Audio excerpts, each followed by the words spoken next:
Okay, well, it's great to be here. I want to start by taking up an issue that hasn't been discussed much at the conference. We've talked a great deal about school. What can we do to change the paradigm of learning in school? But in fact, in a great many countries across the world, there is a new paradigm of learning and teaching already in existence. I actually refer to it as another competing school system, and it's learning out of school. Thanks to digital media, people today can organize their own learning around problem solving and production, the so-called maker movement, in ways where they don't need an institution and they don't need schools. So in many ways, I'm going to try to show you with just one example that a lot of what people are calling for in schools already exists. It just doesn't exist in school. This is, in many countries, going to raise yet an additional equity problem, because in many cases, this out-of-school learning is where kids are picking up 21st century skills.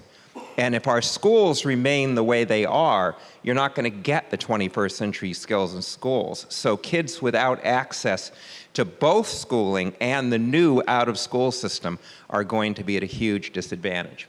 Now, I want to start, though, why is this out-of-school system, and games is going to be one example of it, there are many others, why is this out-of-school system today so successful? And schools aren't? Well, it's successful because it draws on principles about teaching and learning that we know from research work. It actually puts them into practice, not because the people read this, but because in a way they discovered it in order to make successful learning. So I want to say, before I get to games, what is the heart of what we know from the modern learning sciences and from modern neuroscience about how human learning works? Well, we used to think of the mind as if it was like a digital computer. That is, it was good at generalizing, abstracting, and calculating, the way digital computers are good. In fact, recent evidence shows that it's exactly wrong. Humans are not good at those things. That's why we use computers. The human beings learn through experience. The mind has next to no limit on memory, unlike computers. And we store all of our experiences in mind as we have them, and we use them to find patterns that we can apply when we have to solve a problem in the future, right? So we can't really deeply understand texts unless we've had experiences that give meaning to the text. We can't solve new problems unless we can draw on older experiences that give us guesses about how to proceed. So we learn through experience. And since we learn through experience, experience has to come before reading, not after. So one of the biggest differences is in school you read and then you act. But in the out-of-school system, you act and then you read, because it's the action and the immersion and experience that gives meaning to the words. Now, there's one problem. Though humans learn through experience, just giving people experience is not a good way to learn, because there's too much stuff in experience. If you're a newcomer, it's hard to know what to pay attention to. You can be overwhelmed very easily. So when humans learn through experience, the best thing is for somebody to design the experiences for them so they constrain complexity and help them know how to pay attention. That's what parents do for their kids. That's what good teachers do for their students, right? That's what mentors do. That's what coaches do. They design the experience so that they can really put learning into it. Now, it turns out the research says that if you want a human being to learn from experience the best, there have to be certain conditions. One is people learn from experience well if they have an action they have to take. If they do not have an action they have to take in that experience, then they learn much less well from it. Furthermore, they must care about the outcome of the action. Right? And a way this is often put is humans learn from experience well when something is at stake for them, when they care about it.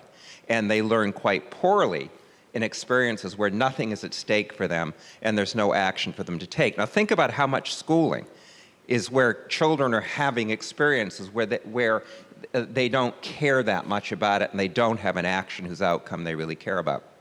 All right, so another way to put this point about experience having to have an action, having to have you care about it, is to point out that means we learn best when there's a problem to be solved. That's what it means to take an action. So what would video games have to do with this? Why would this suggest that video games are of any use? Well, to see what use they are, we have to understand what they are. How many people here are gamers? Okay, so if you're not a gamer, and most of you it looks like are not gamers, how many people have kids who game? Oh, all the hands go up now. We think of games as basically shooting people. But in fact, the best-selling game in history, The Sims, is a game about simulating family and community, and it's outsold every violent game over and over. What a game is, and all it is playful problem solving. Think about it. A game gives you problems that have to be challenging or nobody would want to play it. And then if it doesn't teach you how to solve those problems, you're going to return it, right? If it's too easy or too hard, you're going to return it. So games are just playful problem solving. And therefore, all you have to have a good game is an interesting set of problems, and then have what designers call a game mechanic, that is actions you can take in the game that facilitate solving those type of problems. So in Halo, of course, the problem is, destroying an alien race invading the Earth. Always interesting. But in Civilization, the problem is building a civilization from its origins to the nuclear age and handling everything in that civilization. In one of my favorite games, Chibi Robo, the problem is being a 4-inch house cleaning robot. You have to learn how to clean a house when you're only 4 inches, and you have to make the people in your family happy. Family's quite dysfunctional. And then, of course, there is a game called Dragon Box, a wildly fun game, which is about algebra. It's about the deeper meaning of equations. You get the point. A game is a way to involve people in problem solving, right? Now, there is a lot of talk about the fact, well, games are good for learning because they make learning fun, and that learning should be fun. If you are a gamer, you know that it is not always fun playing these games. You get angry, you throw the controller, they can be frustrating, but you persist. It's not fun that is the problem, it is engagement. What keeps you going is you're fully engaged, even when it's not fun. So there's a pedagogy to games. They teach in a certain way, and they let you learn in a certain way. And what I advocate, by the way, is not bringing a game to school. That's fine. I want you to bring everything to school. I advocate using the pedagogy games use. And by the way, you can do this without digital media. There's a note over there that asks the question, can you have good learning under a tree? You most certainly can. It'll be this pedagogy. First of all, games focus on problem solving. They use information and facts as tools for problem solving. We know from lots of research that if you teach for facts, you'll get facts and you'll get test passing, but it will not correlate with problem solving. And you see we're in a world where if we don't get problem solving soon, we won't be in the world. So you use facts as tools for problem solving, and then people remember the facts, but they can actually solve problems. They give information, that is words and formulas, just in time or on demand. They don't hand you a 500-page book before you've done anything. They give you information in a short chunk that you can use and apply immediately, or in a big chunk when you're ready for it and have asked for it. They lower the cost of failure, right? Because one of the things every game designer knows, that you will not get people to explore and try different things if the cost of failure is too high. Then they're risk adverse and they get tunnel vision and they won't explore. And games want you to explore all the possibilities. Crucial to learning, games all have levels. They don't put the hardest problem first. They don't put an arbitrary problem first. The first level are problems easy enough to solve, but that leads you to better solutions and harder problems later. That is generative problems, ones that will say, look, when you learn to solve these, it won't be just a one-off deal. You will now be prepared for a harder problem, and then a harder. So sequence, and we know, by the way, from tons of research now on how the mind works, is you must sequence the problems in generative ways. So there's level design whether you're making a game or not. Now, I mentioned that experience, and especially as you go to multimodal stuff with images and words, is too overwhelming for humans when they're new. They don't know how to manage their attention. And so game design is about managing the player's attention. You create the world so that you suggest ways for the player to look at it and to navigate it. Games assess by growth. Today, game industries will allow you to get every click data if you want. Kids get together in guilds and groups, and what they don't do is say that you're a B+ Halo player. They have models of what is it like across time to get better and better. What are the different ways of being good? What are the different trajectories of growth? And as we go to big data, assessment's going to become about growth and on multiple variables and comparisons of different trajectories of growth. It's not going to be about drop out of the sky tests. And games encourage system thinking. This is probably we've talked a lot about creativity and innovation, but one of the most important thinking skills is thinking about how systems interact. If you think about the peril our world is in today, it's because through a lot of human stupidity, we have let a bunch of systems like global warming, environmental degradation, civilizational conflicts, and global inequality interact to the point where they're bringing us to our knees. So unless we can think of systems and their interactions, we will never solve the real problems. Now, a game is just a set of rules. And what a gamer does is they try to figure out how do these rules interact so that I can solve my own problems my own way or even find an emergent result, right? I have to actually model in my mind the system of rules and how I can leverage it for my goals. That's called model-based thinking. It's the foundation of science. And of course, you would want kids to do that for anything if they're dealing with serious problems. Now, games are an interesting thing these days because they usually come with the software by which they're made. So that if a kid playing the game thinks he can do better, he can go to try. You can redesign the game. You can take the software, and it's pretty user-friendly. You have to put a little bit of effort into it, but you can redesign a level, you can make a whole new game, you can start your own game company. Now, there are examples of young people who have made mods, modified a game to make their own game, where that game sells better than the game they bought. That's the maker movement with a vengeance. And finally, and I'm going to get to this next, games create collective intelligence, right? I'm going to tell you what that is and why it is. Now, I want to move to this, though. It'd be very easy now to make a huge mistake. And this mistake is, this game stuff has been hyped across the world. Just giving somebody a game or any other tool doesn't mean anything. You have to put it into a learning system. You have to use tools for what they're good at and network them with other types of tools and social interactions. And too often today, people want to deliver a tool to the school or a game, but they don't want to deliver the whole system. You won't get good results unless you put it in a good system.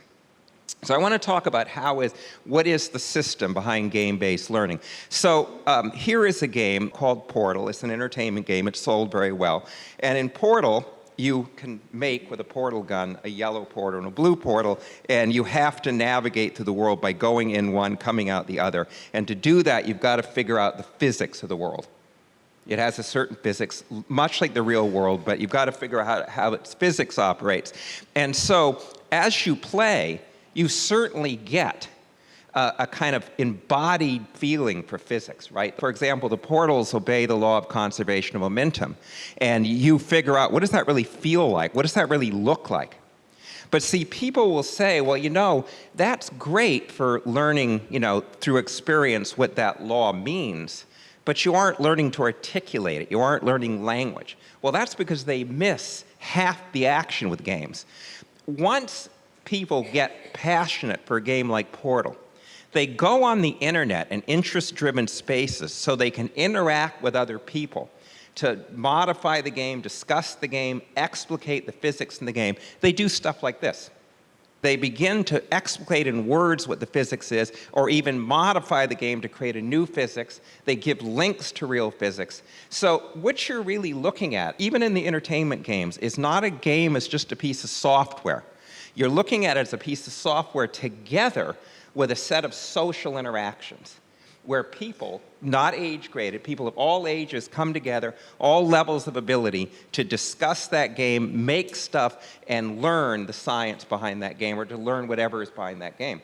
And I call these affinity spaces, because people are in there because they have an affinity for each other and the interest in Portal, not because of race, class, gender, age, or anything else. This is another example of some stuff the Portal people have done, right? You can see now we're at school-based language. But this is coming after you played the game. This is coming after passion.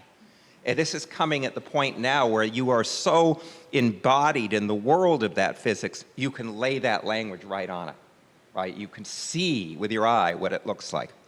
What we're seeing here is not games, but what I call big G game learning. That is, big G game learning is a piece of software, the game you bought, plus the whole set of interactions that you create around that game so that kids take it further with other tools to make stuff, discuss stuff, and explicate stuff.